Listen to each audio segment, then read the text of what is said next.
Welcome to the Hank Cisco Show. Don't touch that remote. Keep your left hand high. Watch this show. It's. I want to say that it's a pleasure for me to interview my guest today. I had the first time I ever met him was when Mayor Frank Rizzo passed away, and my guest was a reporter. I mean, an action reporter. I mean, a guy that was there. And he came to Norristown and interviewed me because I was a friend. And we became friends. So not too long ago, I was at a PAL function in Philadelphia, and he was one of the guests there, bobbing and weaving there. And I said, will you come on my show? He did. So this is an anniversary for him. 46 years ago, he got his first job as a reporter. Not on the TV, radio, no, newspaper, okay? And my guest is from Philadelphia, weighed 147 pounds, and he's undefeated. He had no fights. So, Walt Hunter. Hey, Hank, nice to be here. It's a pleasure, you know, and many times I watch you on TV, and you were a guy that went there like a policeman or first responder. You were there before the first responders with a camera and talking. So I'm going to ask you a couple of questions, and we got a couple of people in the audience that got questions for you. So I did enough talking. Now you got to talk now. Okay. So what was your first job? I walked into a newspaper office and walked out, as you said, 46 years ago this week with my 46 first job as a reporter. You're 46. How old were you then? 10.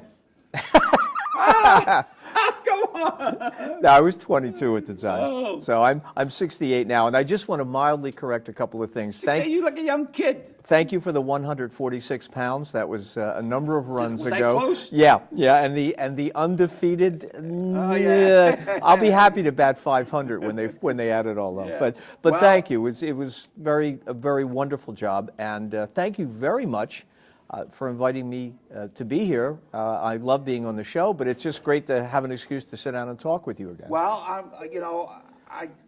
my show I like to have for entertainment and education. And if you can, as we talk, some tips for students, that want to go into this kind of reporting or journalism, whatever it may be, okay?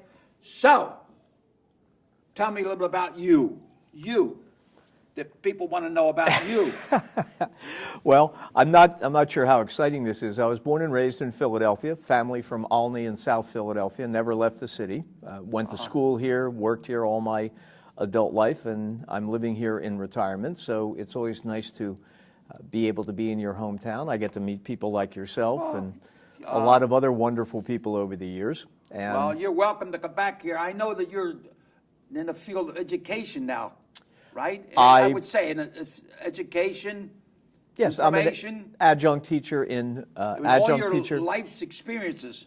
I'm trying to pass on a little bit of what I learned. And I'm also learning a lot, by the way, from my students. Never stop learning. No, never ever. No. Never ever. No. All right, now, what do you do now that you retired? I spend a lot of time looking for excuses to drive down and see my only grandchild, my first grandchild. Oh yeah, you're a grandchild. I'm a grandfather and a great-grandfather. Yeah. And you're a lot younger than I am. Yeah. 94. That's great. A lot of bobbing and weaving. But I teach a communications course at a local university. I'm an adjunct teacher, and I'm doing crisis communication, crisis management training for mostly first responders, for police departments, fire departments, medics, municipal government, basically teaching them in this new media world that we're living in, how to deal with media, how to deal with getting their information out in crisis situations where all of a sudden there's something big happening and there's information that needs to be provided. How do you do that? Who do you talk to? How do you get it out there? And how do you get it out there accurately? Well, maybe you hook up with John Doyle, you're our director, he's we're always now always looking for. We had the president of the Montgomery County Community College here. Great guy, you know. Ah, great. And he talked about, so I'm going to have somebody that teach people how to cook. I told him to bring some food with him, and we'll devour it. Yeah, well, I try to make sure people don't wind up eating their own words. That's the more important thing. All right, now, you started as a newspaper reporter. Yes, yes. And how did you get to do that? Just TV. What actually happened is after working in print for several years, including formerly working for the Philadelphia Bulletin, which you and I remember. Oh, yeah, yeah. I wanted to do something that actually was a little faster paced, so I got a I was an action guy. Yeah. Well, Yeah. and the other thing is, my mother always said I was, she used to say vaccinated with a Victrola needle, which means I like to talk, as you can probably tell. So working for news radio was logical. It was kind of a good fit. I had the news experience and I had the talking experience, so working in radio. Put them together. Put them Right, together. right. So I was in news radio for 5 years, and then in 1980, I realized that if I could report and talk, I could probably look at a camera without too much difficulty. Yeah. So I wound up getting a job at Channel 3, and I was very... How'd you start at Channel 3? What'd you do? As a reporter or just as a reporter. right out? Yeah, came right from the all-news radio station, which was WCAU at the time. It was a CBS station, not KYW News Radio. There were two news stations through the 70s in Philadelphia. And I got hired at Channel 3 in 1980 and as a reporter, and I continued there for 36 years. Who were some of your co-workers that I'm sure, because when I was with Northtown Police, I used to do public relations and everything, and I got to know You would a know. lot of, you would know a lot of my coworkers. Who were some of the guys? Refresh my memory on some. Well, we go back to Malcolm Poindexter. Yep. Vince He used to come to Northtown with the, you know. Vince Leonard was an anchor. Beverly Williams was an anchor. There was Diane Allen. Diane. Yeah. Robin McIntosh. McIntosh. Well, he's living in New Jersey now. Yep. Dick Yeah, Sheeran. Yeah. We were going to play Butchie, I right? know, absolutely. So we were over Valley Forge Park, and we're with the bus. We were going to Pittsburgh for a conference with a county detective or something, and we were playing Butchie. So all of a sudden, the bus came and grabbing up. So we left one of the Butchies there, So, One of the I balls, called yeah. him and I said, we lost one of our Butchie balls at Valley Forge. It looks like a cannonball. So he did a story on it. So everybody's looking for a cannonball. It wasn't from the Revolution. He's a nice guy. Yeah. Very nice guy.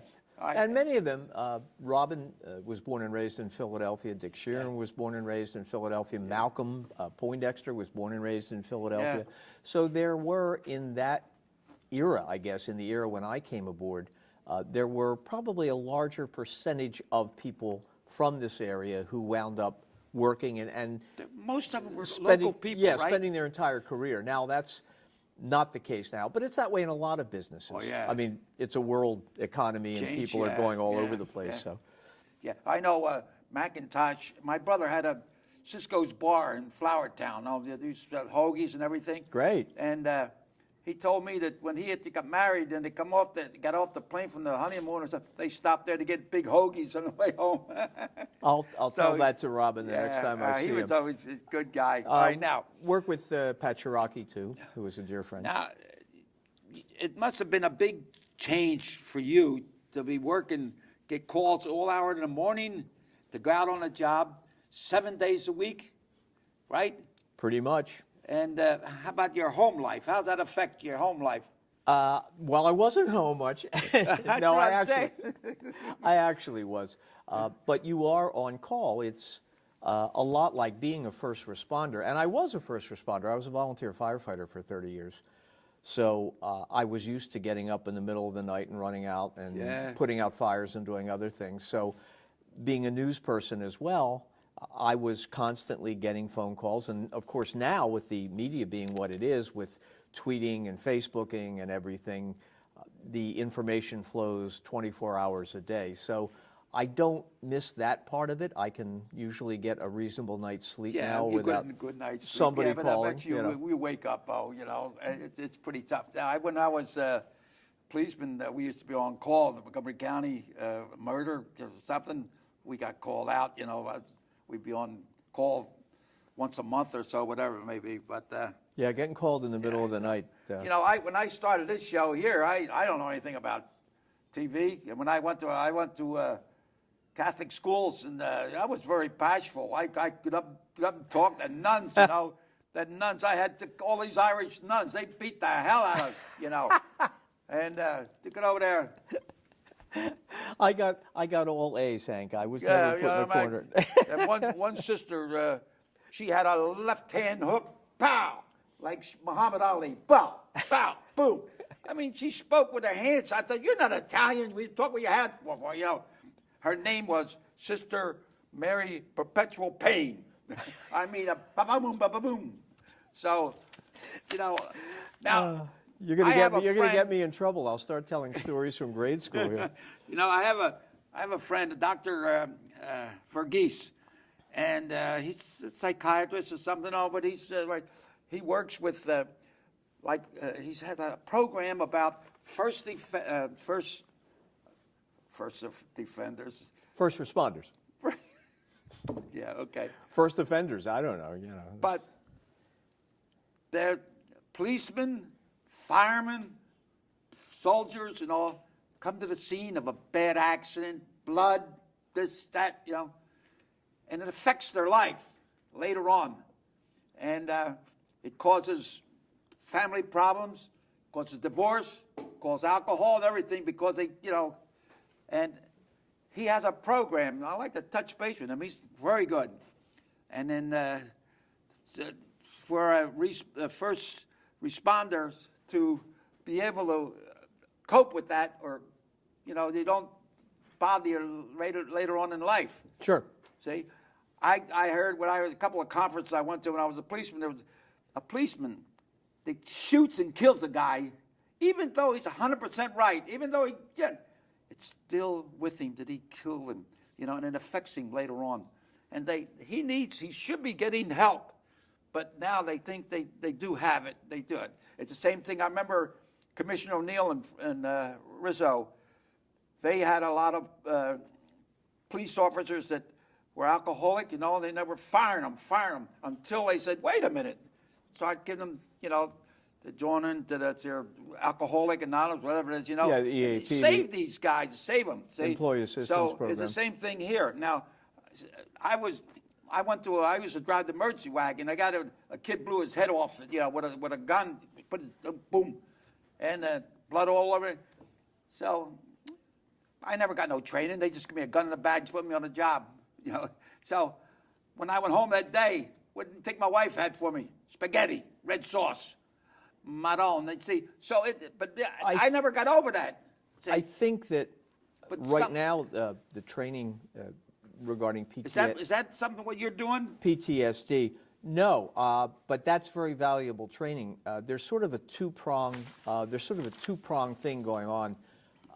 They're recognizing the impacts of trauma on first responders, and we, on the other hand, are trying to reach out to those departments and get them to speak more about what happens, to get it out, because there's no need to keep that buried in you, because it creates a lot of problems going down the line. We're learning that about military service people as well, in addition to first responders. Well, you're welcome to come on my show here. Discover, you know, Comcast and Verizon, a good bit of Montgomery County, and it's YouTube, you know. So, and I only charge. I get paid for this job. I get paid weekly, very weekly.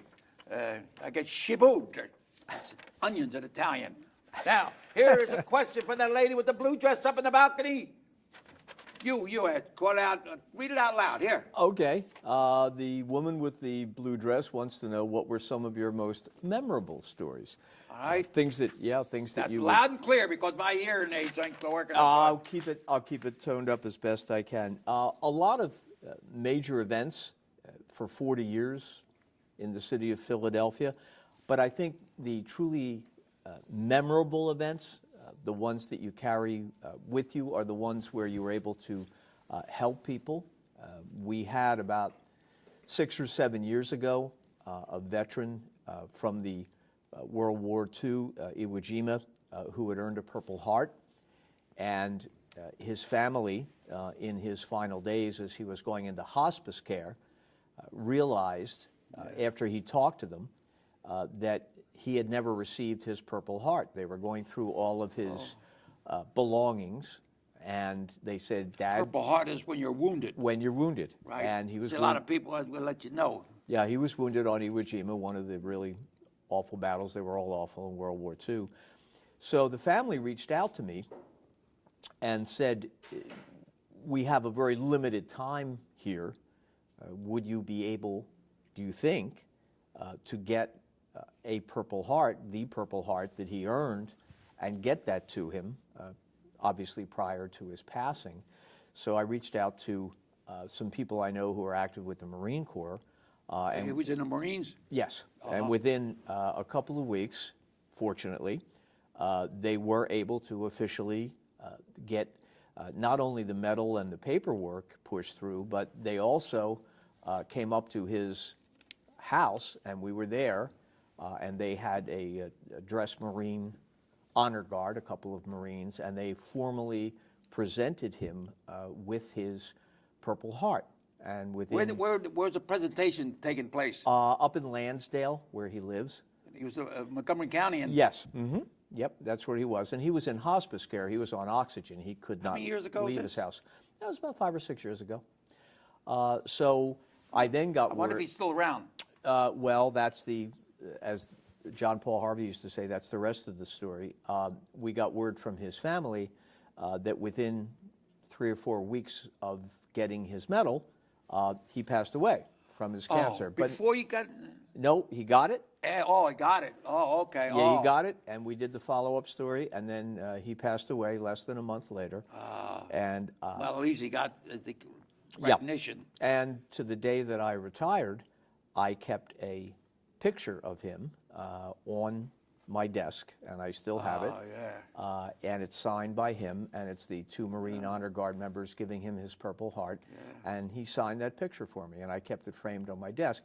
The point being that at its base, I think, after 45 years of doing it, journalism or reporting is about advancing the ball. It's about helping people and about trying to do things that will, in some way, make a difference. Now, this was a small thing, but it wasn't a small thing for Mr. Castles and his family, because there were a lot of ultimates involved, including the fact that he was about to die without the honor that he I got to deserved. ask you one question. Sure. You know, you're on the move. What does a fast-moving reporter eat on the way? Are you a fast food eater? You know what? I used to be. I guess you had to be, right? And I'll tell you, I started a trend in journalism, Hank. I began back in the late 90s. I began carrying what amounted to, you remember you were a little kid, you carried a lunchbox? I began carrying a lunchbox with me because I was eating such Who made the sandwiches? I did. I made did? my own, yes. I made my own food, and I started carrying it, a piece of fruit, yogurt, and maybe a sandwich or a salad. And I started doing it because I was eating a lot of really unhealthy food because you would just grab and go. And within, I would say, they used to make joke about me carrying my, here he comes with his lunchbox. But I would say within the next 5 or 6 years, probably fully 3/4 of the people who worked on the street like I did, including the camera crews, now I'd see them with their little boxes with the ice things in them and the whole deal, and they would bring their own food because, I mean, first of all, economically, it saved you money, but that wasn't the main reason. The main reason was you knew that the food you were eating... Nothing wrong with saving money. And you knew the food that you were eating... Well, you're talking about... healthy food. That was the important part. I got diabetes, so Mike, I got 3 daughters. Yeah, you got to be careful. One's dynamite, one's cyclone. I don't. Oh my God! Don't touch that. No, I got to go. Hey, well, you're doing something right, Hank. Well, talking about food, when I was in the Army, I got a medal, but I don't like to talk too much about it. I got the medal. I saved my whole company. I shot the cook. But now we're talking to them. Sounds like a That's Rodney a Social Security Dangerfield joke. line, You're yeah. getting me at 65. You'll bust out laughing. Right, Rock? Right? Right. Let me smile. Let me see a smile, Rock. Beautiful. Oh, that's enough. Now, here's one from the guy with that hat. Take your hat off. You're inside. How did TV journalism change over your career? Has it changed in some way? I know newspaper has. you Wow. know, a lot of them are folding up. Yeah, do we have a few hours? No, I would say probably the biggest change, and this is not a surprise, I'm sure, to anyone, the biggest change is the technology. What has happened is the technology has gotten, as all of our technology has, much smaller, much more portable, much easier to use. So a reporter getting a job at a TV station now, when I get a job at the TV station, I was the reporter, I had a camera crew, and I had an editor. Go ahead. So I did the reporting, the camera crew took the pictures, Right. and then the editor worked with me to put the piece together that was on TV. What now happens is that a reporter at a TV station, and this will be virtually every TV station within the next 5 years, I not only am the reporter, I also am the camera person, I am also the editor, and I'm also expected to tweet, Instagram, write. What do you mean? After you finish, you go to the studio and edit it? Not after you finish, while you're doing it. You are simultaneously reporting, interviewing, shooting the interviews with the camera, then taking the video and editing the video. This is just the reporter now. Used to be a job of 3 people. There's just the reporter. And while you are doing all of these things, you are expected to also be tweeting the information on Twitter, Instagramming it, putting it on Facebook, and also putting it online for the website that is run by the station. That's all the job for one person. One person. One person. Now, how many did it before? Just the TV part of it with the shooting and the editing would have been at least 3 people. Yeah. Back in the day, it was 4. There was an audio person, a sound person, and an editor. It used to be a 4-person job. Now it's a 1-person job, and you have all the responsibilities for social media. Yeah. It is a much more challenging job because while you're doing all those things, as the reporter, your primary responsibility. But a lot of people lose their job on account of it, too. A lot of people. Technology. A lot of people have. A lot of people I know have. the Northtown, I know I'm familiar with the newspaper because when I was doing public relations, I was close with the newspapers at TV. And they closed the building. They had the editor and all the reporters and the sports department. And now the building is closed. They got 3 or 4 reporters. They work out of their home, you know? Sure. So it's Yeah. technology. They couldn't Well, do it it's- before. And it's they a- print the paper up in the, I don't know, out of town someplace, you know. So, Yeah, it's affected everybody. And the downside of it, especially if you're an up and coming television reporter, the downside of it is you really don't have the time when you have all those responsibilities I just talked about. right. It Gotta takes be sharp. away from the time that you have to talk to people, develop sources, and basically get the facts that you need to put into the story. Basically, you're so busy doing the story that you don't have time to put everything into the story that needs to be put into it to make it an accurate story. well, okay. Now, we're in Northtown High School. If a student here in the audience or at home, they want to, what would be the subjects they should be taking that would be helpful? You know, I mean, you know, I think like a policeman is education, training, and experience. The 3 of them put together. One without the other, you're a little stoned. I would say you need to write, and write. Right, yeah, that's it. Writing is at the core of everything, even if you're not going to be a reporter. Doesn't matter. Hold it right there. Sure. Here's a question there, that lady with the brown jacket. What advice would you give young journalists? Okay, we're in the school here. What's this guy in uniform there? What are you doing there? Huh? You're protecting us? Okay, all right, thank you. Go ahead. right along the lines of what I was saying, basically, if you want to be a journalist, whether it's a TV journalist or whether it's a print journalist or whether it's an online reporter, you have to be able to express yourself succinctly, clearly, in an organized way. You think public speaking is important because you want to interview somebody at an accident or murder or something? It helps. I think public speaking is not a bad thing to have under your belt, but again, experience. The writing is the main thing. You have to constantly put it in writing. Right. I mean, it doesn't matter what course you're taking, whether it's a poetry course or a communications course. You just need to constantly write and then get feedback.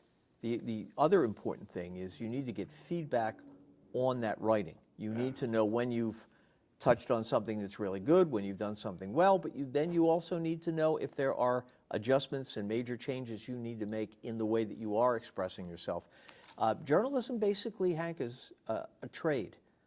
It is like, I compare it to making wood products. If you want to build beautiful tables, or you want to build beautiful lamps or couches, you begin by building something very simple and hammering together some wood, and then gradually, as you build more and you build more and you build more, you learn and make things beautiful, and it goes from being a trade into really being an art. And that's what journalism and writing is about. But the only way you can learn it is by doing it. It is not something that you can... In other words, if you want to swim, you got to get in the water. That's a perfect way of putting it, my friend. Right. Here's one. It must be a big step, retiring 24 hours a day, 7 days a week business. Now, a little bit more about what you're doing now. A little bit more on that. Well, it's the best job I don't have anymore, you know. What's that? It's the best job I don't have anymore, you know.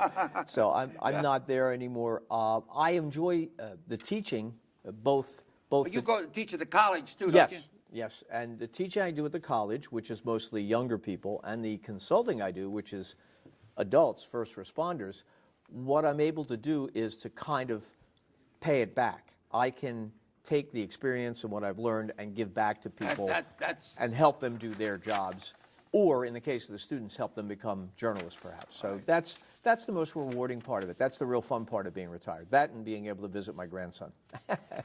Here's one from this lady. Wait a minute, lady, don't leave. You want to wait? Yeah, okay. You want to talk to that lady that said? Yeah.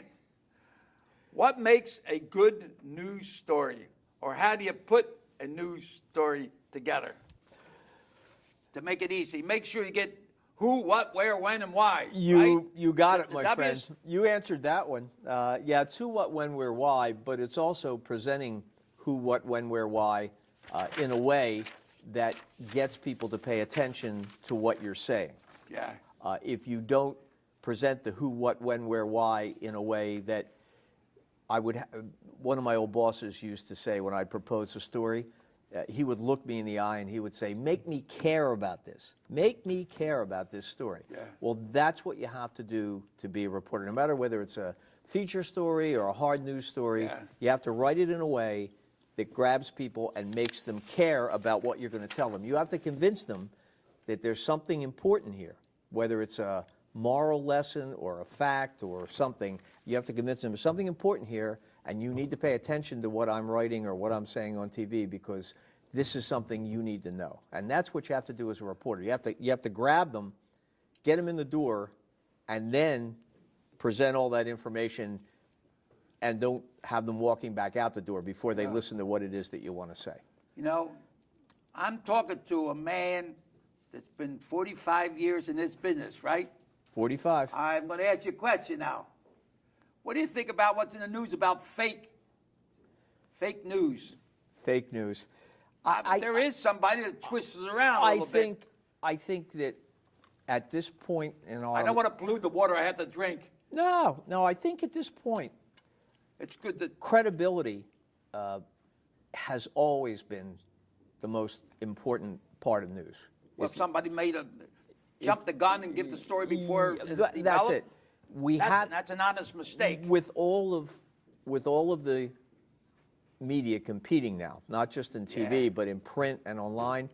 There's a lot of emphasis on being first, but there's not always the emphasis that's needed to be on being right. So being first isn't the most important thing. Being right is the most important thing. And at this point in media coverage around the world, especially in our country, credibility is the most important. Very few people remember who reported it first. Everybody remembers if you reported it wrong. That's a fact. So they remember, the most important thing is to get it right. If somebody else gets it first, or if a bunch of other people get it first, maybe you'll get it next time. But if you get it right, then you're fine. Stay with it. The problem is there's too many people wanting to be first and not enough people wanting to be right. And that creates a credibility problem. You met a lot of famous people. Who were some of the famous people you had an opportunity to cover?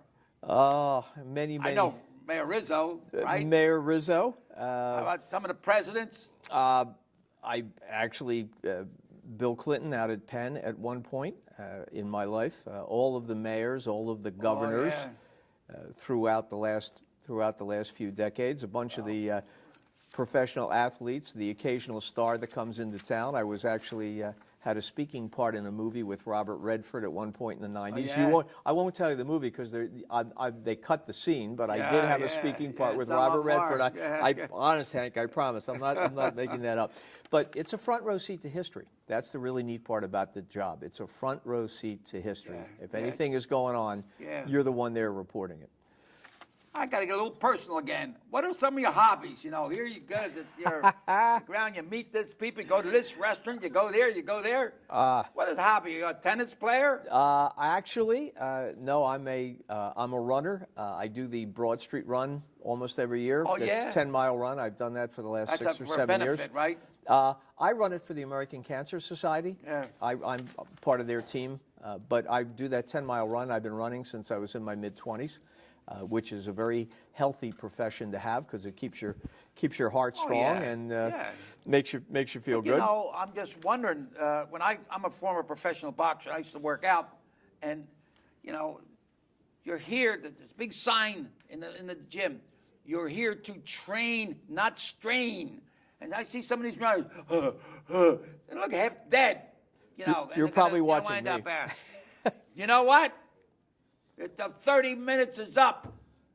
Got 30 seconds. Tell me what you want people to know about you, about what you're doing now, any kind of advice to get in touch with. How can we get in touch with you? Well, what I say to people, the easiest thing to say is, for future journalists, it's not the face you see on TV. It's the face you see when you look in the mirror. If you are happy with yourself and you're happy with the way you did your job and you did it ethically and honestly and tried your best, that's the face that matters. So don't worry so much about the face on TV. Thank you, Hank. Hunter. Great to be here, buddy. 146 pounds from Philadelphia. I'd have to run a lot. All right, ladies and gentlemen, thank you so much for allowing us to come into your home. And I really enjoyed this, and educational, and I'm going to invite him back. For, you know, education continues on. You never stop learning. And so it'll be on YouTube. Check it out. Hank Cisco. And everything will be all right. But keep your left hand high, stick and move, and keep your trunks off the canvas. And may God bless each and every one. And my Hispanic, adios, amigos. Yo. Thank you, my friend. Where's that thing I'm going to give you, present you? Got it right here. Yeah. Right over there. All right. What's it say? Read it out loud. I would if I had my glasses on. Thanks for being a guest on the Hank Cisco TV show. Thank you, my friend. Where's the boxing glove? That's right there. Oh, yeah. Right in my pocket. All right, there we go here. I got it. We practiced here for a month for the show. I can tell. There it is. And there he is, the winner and still champion. There it is. Rock on. I'm sorry. That's all right. I'll get it. Thank you. Thank you.